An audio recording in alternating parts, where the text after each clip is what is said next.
Pengalaman ini GW tulis dari kisah kakak GW. Kejadiannya udah lama sih, tapi cerita hantu emang ngak ada matinya kalau di-share. Ceritanya, waktu itu kakak GW pergi main ke warnet di dekat daerah GW, yaitu di Jogja, tepatnya warnet itu berada di Jalan Kaliurang Jogja, dekat Pasar Kolombo. Emang kakak GW demen banget ngenet di sono, ampe ngak kenal waktu. Kadang subuh dia baru pulang. Nah sejak kejadian itu, kakak GW sekarang kalau main internet ngak berani pulang pagi lagi. Sebenarnya warnet itu rame, tapi kalau udah jam 12 ke atas agak sepi, jadi terasa hawa seremnya. Apalagi di belakang warnet tersebut terdapat makam kuburan yang katanya angker.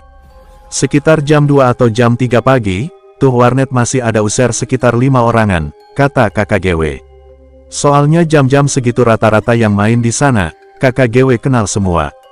Nah, waktu itu kakak GW dengar ada suara orang nangis di bilik warnet bagian belakang.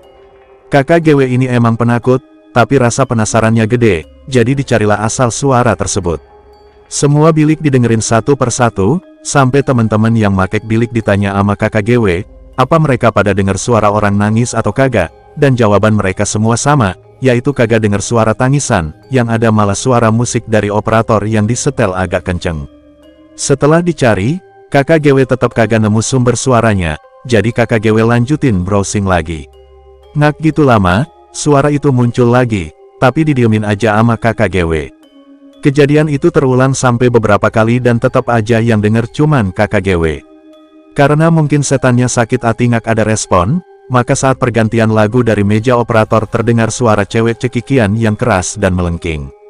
Sambil hampir bareng dari bilik-bilik yang ada usernya terdengar suara gubrak. "Opo kui, suara apa itu?" kata salah seorang user.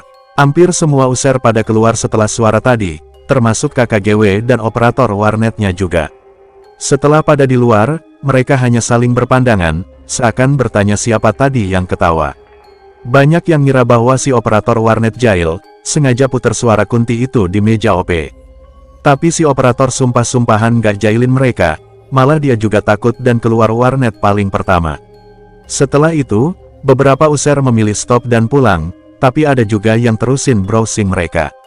Kakak GW yang penakut pilih nemenin operator warnet itu, karena mau pulang, kakak GW juga takut. Setelah kejadian itu, kakak GW nggak berani lagi ke warnet itu malam-malam. Dan menurut kabar yang beredar, 3 hari sebelum kejadian itu ada seorang ibu-ibu muda meninggal karena tertabrak motor di depan pasar.